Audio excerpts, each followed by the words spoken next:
Hello everybody, welcome to a new video of Jane's Speed Shop. So it's been more than a month, maybe 2 months that I made a video about the hydraulic suspension. So the car is still on its wheels. I had a little bit of an issue on the back. It was pretty strange, the car was already 4 weeks on suspension. Last time I came back after 2 weeks of work and in the back it was on the ground. Small oil spill in there. That was weird because it was before that already standing 4 weeks on the suspension, and there was the connection behind the rear wheel. I cannot show you it, but it's with a hose and a binding connection. I was already pretty tight, so I'm going to modify that later on. So that's why these tests are pretty good. I think with the binding connection is not perfect because the connection can move a little bit, and yeah, that's not perfect. So it's not a leak in, yeah, it's on a coupling, so that's not that bad. I think it's not an internal leak or that sort of stuff. So I fixed that, put oil in it, pumped it back up, all pretty good. What are we going to do now? So wiring is next. So what I'm going to do in this video is try to figure out where to put everything. I have to put these covers all back on. That needs to go on here. Everything needs to go back in, and I can see what will be covered by what will be covered and has no interfering with rain and that sort of stuff. So maybe, I'm not sure about it yet, but maybe I can put some relays in here, or just put them in the engine bay so you don't have any corrosion effects on it. Or just put the amplifiers of the ignition in there. I have to have a look. So battery can go in here. It will be a battery from, I think it's 80 amps or something. They are used in the CLK 430 cars, so they are equipped for a car like this with a V8.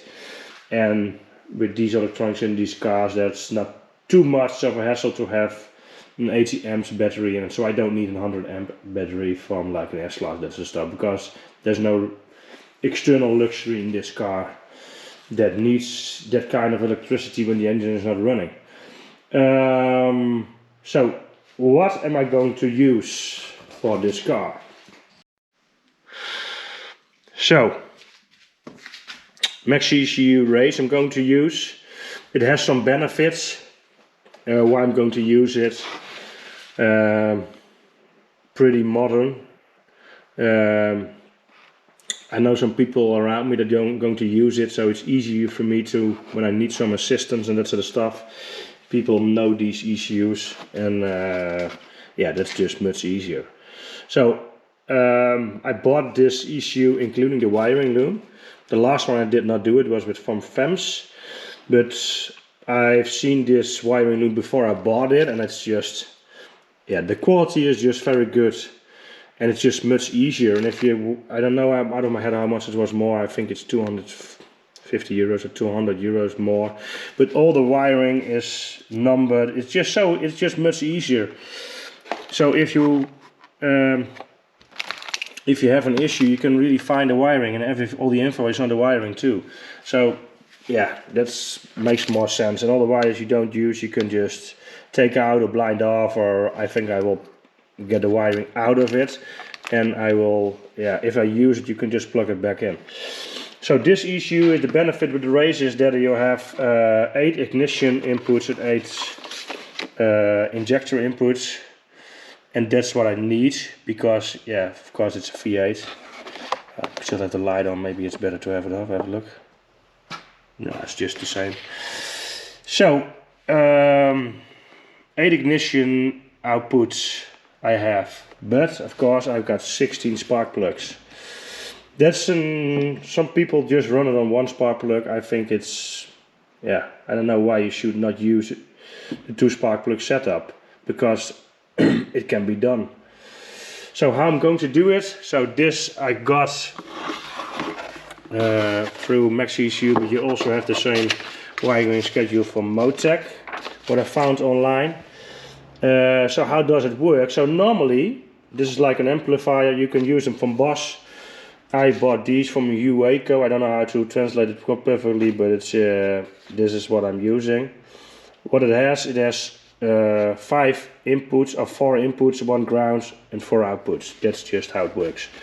So normally if you use it on a V8, you just use 2, because you got 4 ignition inputs, 4 ignition outputs if you don't have an amplifier. So they also have it on here, I think. This is the original writing paper. And you have here the option coil without built-in amplifier. That's what I have. This is a coil without an built-in amplifier. So you cannot connect it straight to the ignition input because you will blow it up then. So you need an amplifier in between. This is an external ignition amplifier. That's how they draw it, and then it just works like this block they draw here is then this ignition. So you need a double one. So how does it work then? Then you just use 1 ignition input. It goes to ignition 1 and ignition 4, and ignition 1 and ignition 3 should be then on the same coil. It's not like they draw it in here, but that's how it should work then. So when I wire everything in, I will show you. I think maybe they did it on this, the correct one, 3 and 4. Have a look.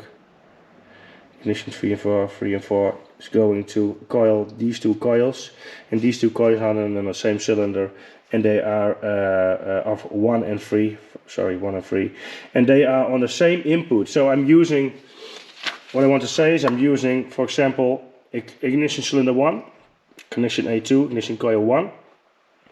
I'm going to use 1 output of the ECU to 2 inputs on the amplifier, and the 2 inputs are going to the same cylinder. That's how it's going to work, and then you can fire both cylinders. I know there are discussions about that these are not firing at the same time, or they're firing some milliseconds after each other. I could not really find any info about that, but as far as I know, these just fire at the same time. It's just a dual spark. Or like in Alfa Romeo, you also have a twin spark system with 2 spark plugs in it. I think even Porsche used it in the 993s. So yeah, I think the 993 has also a dual spark plug ignition, but they used 964. I think maybe the Porsches, they had a dual rotors on it, and they work like the same thing. So that's what I'm going to do. So this is about relays. I think I'm going to use again 7 relays, maybe 6, because I have 1 big cooler fan in the front and not 3 like the last time. Last time I had 2 small ones that were really crap in the V12, and I got a 1 big one. So I only use 1, and I'm thinking of maybe use a stepper motor or anything else, so I can regulate the RPMs of the fan, so when it's needed, so it can ramp up when the temperature is going up. So I have to have a look. I think it's possible to do it with a Maxx ECU, but I have to figure it out how it works. So my printer is not that good, but I can show you how it works. So this is the what I'm used for the V12. I'm just going to copy it, because why should you do everything over and new when you got something that works pretty good. The only thing that's not on paper is here. This is not correct. It's 25 amps for the injectors. I think that was for 12 injectors. I think I have to calculate what the amperage is for the 8. I think I can use just 15 amp. That was also what I'm using for the 12 volt the 12 injectors for the V12. What is not on here is an injector relay. I think I'm going to use it, because then I can get all the power off. So how it normally works, so if I go from the battery to a relay, like an ignition, so what you have on here is an ignition switch that feeds like the 12 volt for the ECU, and it feeds the auxiliary supply. That is just a relay then. If that relay is powered and you got the connection from the ECU is putting, now you have to put the power on, it will switch, so the ECU will switch the power for the fuel pump, ignition and the injectors. That's how I'm going to do, I think. So the benefit of that is, if you switch off the ignition switch, you will also cut the power to the ECU, but also cut the power to the injectors, and then the power is off of everything, so you don't have any chance of a leaking voltage somewhere, and that will pull your battery empty. That's, yeah, I don't want that. So that's the benefit of doing it. So the wideband O2 sensor is just through the ignition switch because it's pretty low. The power source from this is, I have to have a look how that works, but this is a 4.9 and the other one is a 4.2. I have to look at the wiring. But this is from the FEMS one, so I used 2 coils because I had a distributor ignition. With this I'm using 4 of these. So then I have 16 outputs and 16 inputs because I had 16 plugs. But I think these ones can be separated from 2. So I will use 2 relays for them, so 4 and 1. And also for the fuses I'm also going to use it. So the same as on here. I got a ignition coil, 25 amps. I have to calculate if it still needs to be that high. Yeah, so I'm going to do the same thing. So in the car, it's pretty empty in here now. The only thing I need to figure out in here is to connect the shifter in there. I got one broken bolt in there I have to drill out, and then I have to have a look. I'm going to fix that. Then the shifter can be put on there. I think it's still a shifter of a W202 or one of a W210. I have 2 of them, so I have to have a look which one fits the best. In the original housing, or the transmission tunnel, the cover that's over there. The benefit of a W124 is that it's much more isolation in this car. So like these mats are much thicker. Normally this is over here and then there's a mat over it. If you have a W201, this is also the mat, the floor mat. And you don't really have this big boss over there. I already tried to fit the ECU behind there, so and it will fit. So it's perfect, so it's completely out of the way. So I'm going to put it in there. The only thing what I need to do is put the dashboard in it. So that's the red one that's coming out of my donor car. I will put the dashboard in and the glove box in here, because this is I have still a dashboard without an airbag in it, because this car is from 87 and it doesn't have any airbags. So normally you have them. If you have a facelift model, then there's in here is your glove box compartment and the airbag is over here. I don't have it, so I'll put the glove box back in here, and then I'm going to look where I'm going to put the amplifiers and where I'm going to put the relays and the extra fuses. So in the W124 I put them, or W201 I put them over here behind the cover. In this car you just have much more room. It's just, yeah, there's just much more room behind there than in comparison to a 201. If you're going to work it on like this, you really see it why it's much bigger. I want to build an air conditioning system in it. Not going to do it now, so I know if I close everything up and I want to put the air conditioning in it, I have to open everything again. I'm aware of that, but for now I don't want to deal with an air conditioning system that I have to sort out completely if it's working or not. And it's not, the air conditioning system that I have is not a factory Mercedes air conditioning system, so I just have to bench test it first. And there's also a problem because my engine bay is pretty full with everything. Because I have the hydraulic suspension in there and extra coolers. I have place for the condenser system in it, but I cannot use the original piping, so everything has to be made. So I'm first going to do it with this, because I know this works. Then I can get the car running and we see from there. So that is it for now. I'm going to, Jesus, put the lights off. So for now I'm going to put the dashboard in and going to have a look where I can put the relays and that sort of stuff. Show you how I'll place the ECU and then we go from there. So let's go. This is the back plate I just showed you before, where in the footwell. So you put your foot on the other side, on this side, and also the floor mat is on this side. I already put it in here. It's with M6 bolts. I tapped 6mm thread in these holes. So they were like I think 5 mil or something. So they will hold easily. So I already test fitted this with some clay. I put clay on all the corners and then put it in there and have a look if it would touch anywhere in the footwell, but it will not, so it's completely free. So I mounted it in a way that I can still remove everything in it. The only thing with the antenna, so this is I think is for Bluetooth and that sort of stuff. If you have it,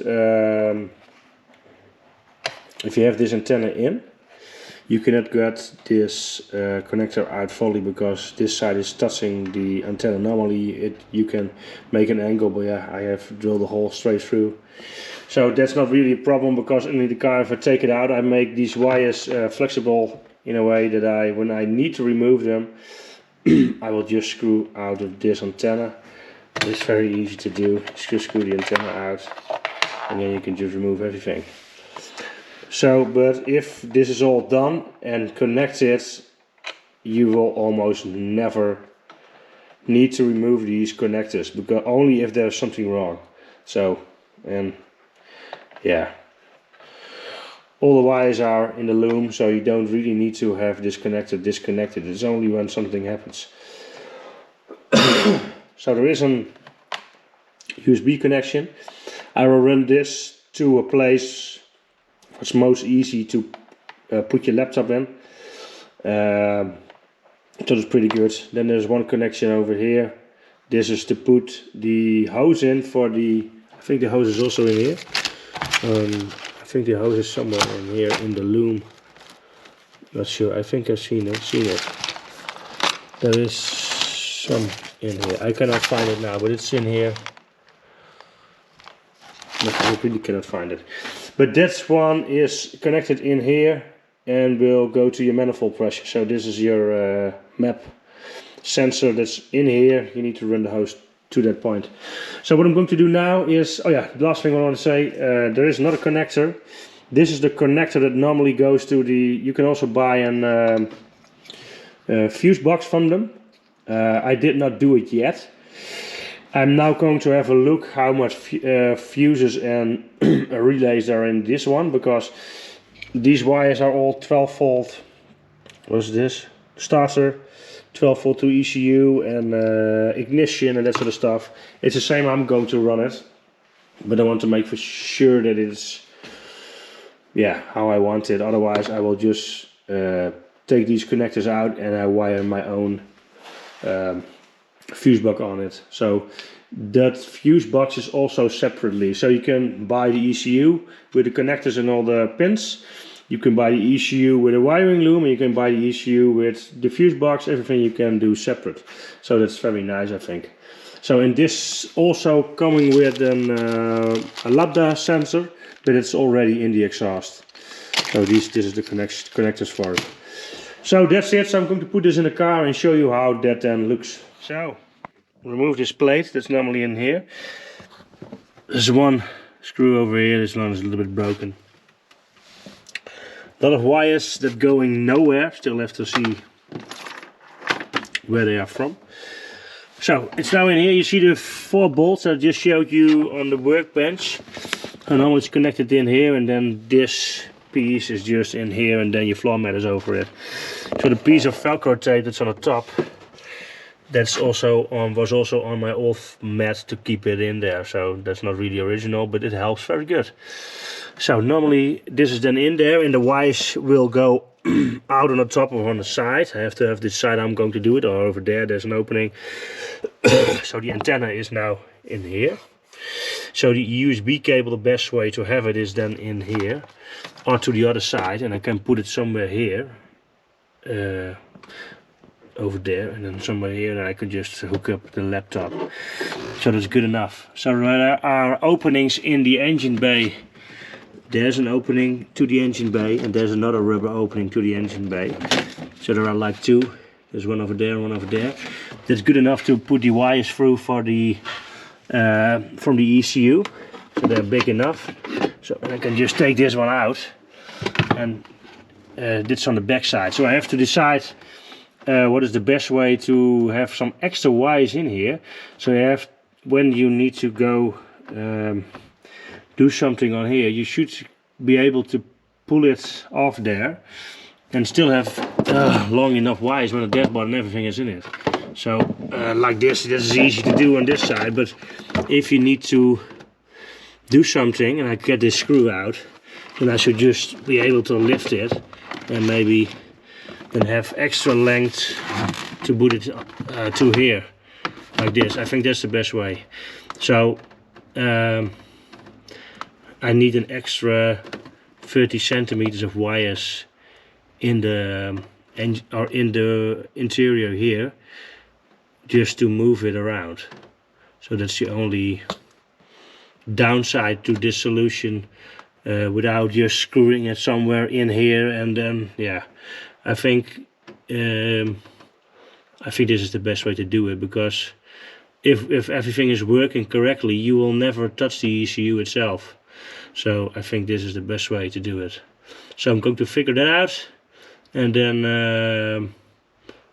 yeah, have a look how I'm going to put the wires and that sort of stuff. And I want to put the dashboard in, have a look how much room I have here for the fuse box, and I'm going to figure out if I'm going to buy that fuse box from Maxx Ecu or build my own one.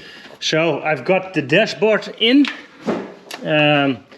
If you don't know how to remove it or place the dashboard back in the car, there's a video and playlist of W124 removing interior, including a dashboard.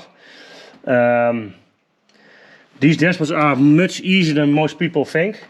If you have, for example, so it's now the mid console is out, I also showed that in the video, but these dashboards have only a few bolts that hold them in.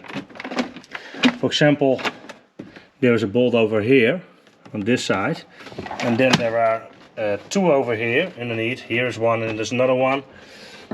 Then it's most is held in by these two rubber pieces that go from the ventilation, that have the ventilation on the front of the window.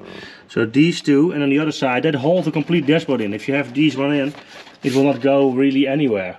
So on the other side, so there's one on here on the side.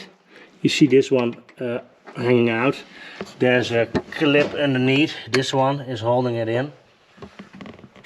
That's one over here. Then there's another connection to the ventilation system. Then the other ventilation system underneath there, and on the top. So there's 3, 4, 5.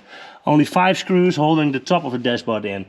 And the most is keeping secured by the ventilation, 2 ventilation systems. So why I want to put the dashboard in is just to have a look how much space I have. The last car that I did for complete wiring doing was W201, and there's just not a lot of space. Then I used the space on the side behind the side cover to put my fuses and my extra relays in, but because I did not have that much room as in this car, so if you open this, you have only ventilation hose in here, and your glove box internal is in here, so it's going straight through here, and then you have all this room but beneath here. So what I'm going to do is I have to think about it. Maybe I'm going to put the box in, and you can just slide it out and you can see then all the relays and the fuses in there. I think I'm going to do that because if the system is working correctly, you rarely need to touch anything. So, and it's still easy because you can just slide these things out very easily. They are held by 1, 2, 3, another one over here.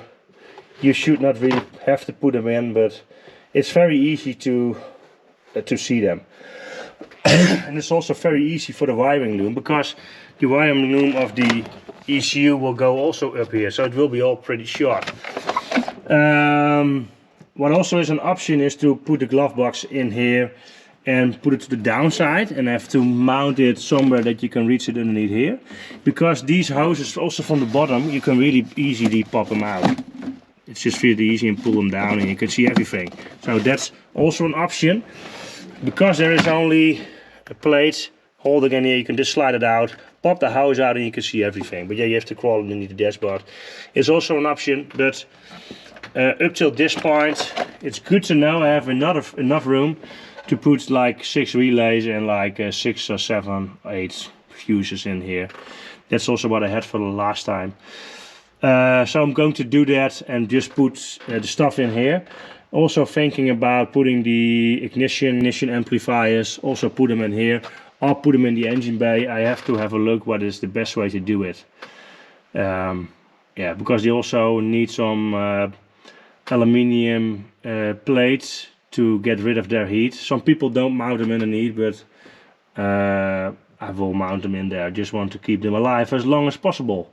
So, and I can still figure out some way to put a hose in here, blow some ventilation air over the electronics in here. There's all kinds of things you can figure out to do that. So that's it for the dashboard piece. So I think the video has already been long enough. So this is the start of the installation of the ECU. If there are any questions about this subject, don't hesitate to ask. You can see also in the right corner is my logo. You can click on it to see the main page. Don't forget to subscribe on JaneSpeechup.com is over here. If you've got any questions about this subject, just ask. I always try to answer everything. So leave some comments below in the video. Put a thumbs up. Thanks for watching and see you for the next one. Bye bye.